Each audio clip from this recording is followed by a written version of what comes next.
ఇల్లు మీది రిజిస్ట్రేషన్ ఖర్చు మాది. క్రెడాయ్ ప్రివిలేజ్ కూపన్ తగ్గించుకోండి. ఈ మెగా ధమాకా ఆఫర్ పొందండి. CREDAI Vijayawada property show. ఏపీలో జిల్లాల పునర్వ్యవస్థీకరణ ప్రక్రియ పూర్తయింది.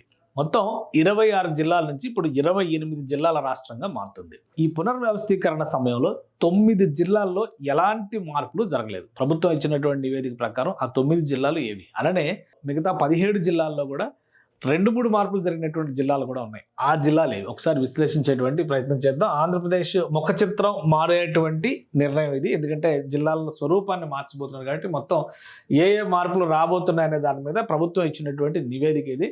No changes proposed in the following districts. ఏ మాత్రం మార్పులు లేనివి యథాతథంగా కొనసాగుతున్నటువంటి జిల్లాలు ఇవి: విజయనగరం, పార్వతీపురం మన్యం, విశాఖపట్నం, ఏలూరు, కృష్ణా, ఎన్టీఆర్ జిల్లా, అలానే గుంటూరు, పల్నాడు, అనంతపురం. రాయలసీమలో అస్సలు మార్పులకు లోను కానీ ఒక్క అనంతపురం జిల్లా మాత్రమే. మిగతా అన్ని కోస్తా ప్రాంతానికి చెందిన ఉత్తరాంధ్ర నుంచి చూస్తే కనుక. అసలు నన్ను అడిగితే పార్వతీపురం మన్యం జిల్లా పేరు కూడా అది మార్పు చేయగలిగితే కనుక కొంత వెసులుబాటు ఉంటుంది. అంత పొడుగు పేరు లేకుండా కొంచెం చిన్న పేరు ఉండేటువంటి ఛాన్సెస్ ఉంటాయి అన్నమాట. సో ఆ మార్పు, ఆ నిర్ణయం ఇంకా తీసుకోలేదు కాబట్టి ప్రస్తుతం ఈ 9 జిల్లాలని పక్కన పెట్టేస్తే 17 జిల్లాలు, మార్పులు ఉన్నటువంటి 17 జిల్లాలు. గతంలో ఎన్ని మండలాలు ఉన్నాయి, ఇప్పుడు ఎన్ని మండలాలు ఉన్నాయి, ఏమంత పెద్ద మార్పులు వచ్చినాయో ఒకసారి చూద్దాం మనం. ఇది శ్రీకాకుళం జిల్లా. గతంలో 3 రెవెన్యూ డివిజన్లతో ఉండేది, 30 మండలాలు ఇందులో ఉండేవి. ఇందులో ప్రస్తుతం కూడా 3 రెవెన్యూ డివిజన్లే ఉన్నాయి, 30 మండలాలతోనే ఇది కంటిన్యూ అవుతుంది. స్వల్ప మార్పులు జరిగినాయి అందులో. దానికి సంబంధించి జీవో కూడా ఇవ్వబోతున్నారు. కొన్ని మండలాల వర్గీకరణ జరిగింది, అంతవరకే. అనకాపల్లి జిల్లాలో కూడా 2 రెవెన్యూ డివిజన్లు ఉండే, 24 మండలాలు ఉండేవి. ఇప్పుడు అది 3 రెవెన్యూ డివిజన్లకు మారింది, 24 మండలాలు అవుతున్నాయి. జనాభాలో కూడా పెద్ద మార్పు ఏం లేదు, జనాభా కూడా యథాతథంగా ఉంది. స్వల్ప మార్పులు జరిగినాయి అంతర్గతంగా. ఏఎస్ఆర్ అల్లూరు సీతారామరాజు జిల్లాకు సంబంధించి 3 రెవెన్యూ డివిజన్లు, 23 మండలాలు ఉండేవి. జనాభా 9,54,000 ఉండేది. ఇప్పుడు దీన్ని విభజించిన తర్వాత ఒక రెవెన్యూ డివిజన్ అవుతుంది, 11 మండలాలు మిగులుతున్నాయి అల్లూరు సీతారామరాజు జిల్లాలో. ఇది 6,04,000 జనాభా వెళ్ళింది. అంటే చాలా జాగ్రఫీ వైజ్గా పెద్దగానే ఉంటుంది, బట్ జనాభా పరంగా చిన్నగా ఉంటుంది. ఎక్కువ గిరిజన ప్రాంతం, అటవీ ప్రాంతం ఉన్నటువంటి ప్రదేశం. ఇక పోలవరం జిల్లా అల్లూరు సీతారామరాజు జిల్లా నుంచి కొత్తగా ఏర్పడుతున్నటువంటి జిల్లా. 2 రెవెన్యూ డివిజన్లు వెళ్తున్నాయి, 12 మండలాలు ఉంటున్నాయి. ముంపు మండలాలతో కలుపుకుని చూస్తే కనుక 3,49,953 జనాభాగా మారబోతుంది. అది కాకినాడలో 2 రెవెన్యూ డివిజన్లు, 21 మండలాలు ఉన్నాయి, యాజ్ ఇట్ ఈస్గా ఉన్నాయి. ఇందులో స్వల్ప బదలాయింపులు జరిగినాయి అంతే, జనాభా కూడా అంతే ఉంటుంది, మార్పులు ఏం లేవు. ఇక అంబేద్కర్ కోనసీమ జిల్లాలో కూడా దాదాపు అదే పరిస్థితి. 3 రెవెన్యూ డివిజన్లు, 22 మండలాలు ఉన్నాయి. 3 రెవెన్యూ డివిజన్లు కొనసాగుతాయి, మండలాలు మాత్రం ఒక 3 అటు ఈస్ట్ గోదావరి వైపు కలిపినటువంటి పరిస్థితి ఉంది. ఈస్ట్ గోదావరిలో 2 రెవెన్యూ డివిజన్ల గతంలో ఉన్నాయి, ఇప్పుడు కూడా అంతే. మండలాలు 19 ఉండే, ఇక్కడ 22 అయినాయి. అంటే ఇక్కడ కట్ అయిన 3 మండలాలు ఇటు యాడ్ అయినాయి అనమాట. సో వెస్ట్ గోదావరిలో మార్పు ఏం లేదు, అంతర్గత సర్దుబాట్లు మాత్రమే జరిగింది. జనాభాలోనూ మార్పు లేదు. అప్పుడు 3, ఇప్పుడు 3, 20 మండలాలు యథాతథంగా కొనసాగుతాయి. బాపట్ల జిల్లాలో 3 రెవెన్యూ డివిజన్లు ఉన్నాయి, ఇప్పుడు కూడా 3 రెవెన్యూ డివిజన్లు ఉన్నాయి. మండలాలు మాత్రం 5 మండలాలు తగ్గినాయి. 5 మండలాలని కూడా ఇటు 20కి తగ్గుతుంది అనమాట. ఆ 5 మండలాలని ప్రకాశం జిల్లాలోకి బదలాయిస్తున్నటువంటి పరిస్థితి ఉంది. సో ప్రకాశం జిల్లాలో 3 రెవెన్యూ డివిజన్లు ఉన్నాయి, ఇప్పుడు కూడా 3 రెవెన్యూ డివిజన్లే ఉన్నాయి. కానీ 39 మండలాలు ఉన్నది 28 మండలాలు తగ్గుతుంది. ఇటు బాపట్ల జిల్లా నుంచి ఒక 3 మండలాలు వచ్చి యాడ్ అయినప్పుడు కూడా మార్కాపురం జిల్లా కొత్తగా ఆవిర్భవిస్తుంది కాబట్టి మేజర్ షేరు ఇక్కడ నుంచి వెళ్తుంది. ప్రకాశం జిల్లా నుంచి దాన్ని విభజిస్తున్నారు. అందుకనే మార్కాపురం జిల్లాలోకి 2 రెవెన్యూ డివిజన్లు పోతున్నాయి, 21 మండలాలు వస్తున్నాయి. జనాభా కూడా ప్రకాశం జిల్లాలో గతంలో 23,36,000 ఉండేది, 17 లక్షలకు తగ్గుతుంది. ఇక ఇక్కడ ఆ మేరకు మార్కాపురం జిల్లాలో జనాభా పెరుగుతుంది. ఇక నెల్లూరు జిల్లాలో 4 రెవెన్యూ డివిజన్లు ఉన్నాయి, 4 రెవెన్యూ డివిజన్లు యథాతథంగా కొనసాగుతాయి. 38 మండలాలు ఉన్నాయి, అది 36కు తగ్గుతున్నాయి. అయితే ఎడిషనల్గా ఇక్కడ నుంచి తిరుపతి జిల్లాకి వెళ్ళిన కొన్ని ఉన్నాయి, మళ్ళీ అక్కడి నుంచి ఇటు తీసుకొచ్చినాయి కొన్ని ఉన్నాయి. అట్లా ఇటు నుంచి అటు నుంచి ఇటు ఎడిషన్స్ జరిగినాయి అనమాట.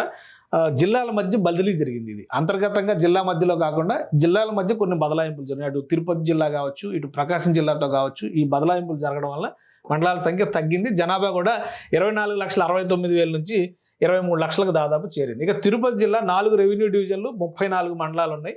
ఇది ఇప్పుడు 3 రెవెన్యూ డివిజన్లు తగ్గుతుంది. ఇందులో గూడూరు రెవెన్యూ డివిజన్ ఇటు నెల్లూరుకి బదలాయించారు. నెల్లూరులో ఉన్నటువంటి ఒక డివిజన్ అటువైపు మళ్ళింది కాబట్టి ఇక్కడ రెవెన్యూ మండలాలు చూస్తే 36కు వస్తుంది. జనాభా పరంగా తిరుపతి 29 లక్షలకు మరొక 50,000 యాడ్ అవుతుంది, దాదాపు 40,000 యాడ్ అవుతుంది అనమాట తిరుపతి జిల్లాలో. చిత్తూరు జిల్లాలో ఇంటర్నల్ సర్దుబాట్లు కొన్ని జరిగినాయి, మండలాల బదలాయింపు జరిగింది. ఫలితంగా 4 రెవెన్యూ డివిజన్లు యథావిధిగా కొనసాగినా కానీ మండలాలు మాత్రం 32 నుంచి 28 తగ్గుతుంది. జనాభా కూడా ఒక 2 లక్షల మీద తగ్గుతుంది. అన్నమయ్య మదనపల్లి జిల్లాకు సంబంధించి చూస్తే కనుక 3 రెవెన్యూ డివిజన్లు గతంలో ఉన్నాయి, అది యథాతథంగా ఉన్నాయి. మండలాలు మాత్రం 30 నుంచి 29కి తగ్గుతున్నాయి. జనాభా కూడా దాదాపు ఒక 2,80,000 దాకా తగ్గుతున్నటువంటి పరిస్థితి ఉంది. కడప జిల్లాలో 4 రెవెన్యూ డివిజన్లు ఉన్నాయి. ఇప్పుడు కడప రాజంపేట యాడ్ అవ్వడం వల్ల 5 రెవెన్యూ డివిజన్లు పెరుగుతుంది. 37 నుంచి 41 మండలాలకి పెరుగుతుంది. జనాభా 20,60,000 నుంచి 23 లక్షలకు చేరుతుంది. కాబట్టి అది పెద్ద మార్పు. సత్యసాయి జిల్లాలో 4 రెవెన్యూ డివిజన్లు ఉన్నాయి, ఇప్పుడు 5కి పెరుగుతుంది. అలానే 32 మండలాల నుంచి 32 మండలాలు యథావిధిగా కొనసాగుతున్నాయి. సత్యసాయి జిల్లాలో జనాభా కూడా సేమ్ ఉంది. అంటే కొత్తగా సత్యసాయి జిల్లాలో ఒక రెవెన్యూ డివిజన్ క్రియేట్ అవుతుంది. ఇక కర్నూలు జిల్లాలో 3 రెవెన్యూ డివిజన్లు 3 యథావిధిగా కొనసాగుతున్నాయి. 26 నుంచి 27 మండలాలు పెరుగుతున్నాయి. ఎందుకంటే ఆదోని మండలాన్ని 2గా విభజిస్తున్నారు, అది ఆల్రెడీ తెలిసింది. జనాభాలో పెద్ద మార్పు లేదు. ఇక నంద్యాల జిల్లాలో 3 రెవెన్యూ డివిజన్లు, దానిలో 4 అవుతున్నాయి. రెవెన్యూ డివిజన్ పెంచారు, మండలాల సంఖ్య మాత్రం పెరగలేదు, అదే 30 ఉన్నాయి అన్నమాట. సో ఇవి మొత్తం మీద మార్పులు 17 జిల్లాల్లో 17 రకాల మార్పులు జరిగినాయి. ఇంటర్నల్ సర్దుబాట్లు ఎక్కువగా రాయలసీమ ప్రాంతంలో ఉన్నటువంటి జిల్లాల మధ్యనే జరిగినాయి. అది కూడా చిత్తూరు, అన్నమయ్య జిల్లా, నెల్లూరు జిల్లా, ఈ తిరుపతి జిల్లా, వీటి మధ్యన కడప జిల్లా, వీటి మధ్యన జరిగినాయి.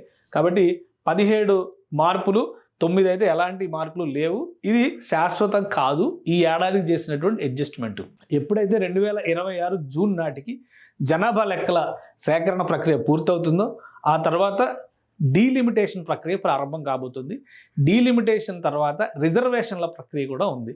మహిళా రిజర్వేషన్ల అమలుకు సంబంధించినటువంటి వర్గీకరణ జరగాలి. సో ఇవన్నీ జరగడానికి 2027 వరకు మనం వెయిట్ చేయాలి. 2027లో ఆంధ్రప్రదేశ్లో అసెంబ్లీ నియోజకవర్గాల సంఖ్య మరొక 50 పెరిగేటువంటి అవకాశం ఉంది. ప్రస్తుతం 175 నియోజకవర్గాలు ఉన్నాయి, అవి 225 నియోజకవర్గాలు అవుతాయి. అందులో మహిళా కేటగిరీకి సంబంధించినటువంటి రిజర్వేషన్ ప్రకారం అవి రొటేషన్లో ఉంటాయి కాబట్టి కొన్ని నియోజకవర్గాలు కూడా కేటాయించాల్సి ఉంటుంది. సో పెరిగేటువంటి నియోజకవర్గాలు, మారేటువంటి బౌండరీస్, అలానే పార్లమెంటరీ స్థానాల సంఖ్య కూడా పెరుగుతుంది. దానిని బట్టి కొన్ని మార్పులు చేర్పులు చోటు చేసుకోబోతున్నాయి. ఖచ్చితంగా నిశ్చయంగా జరగబోయేటువంటి మరొక నిర్ణయం అమరావతి జిల్లా ఏర్పాటు. అప్పటి వరకు ఉమ్మడి కృష్ణా, ఉమ్మడి గుంటూరు జిల్లాల్లో పెద్దగా మార్పులు కనబడకపోవచ్చు. ఈ 2 ఏళ్ల తర్వాత మాత్రం అక్కడ సమగ్రమైనటువంటి మార్పులు, సమూలమైనటువంటి మార్పులకి అవకాశం ఉంది.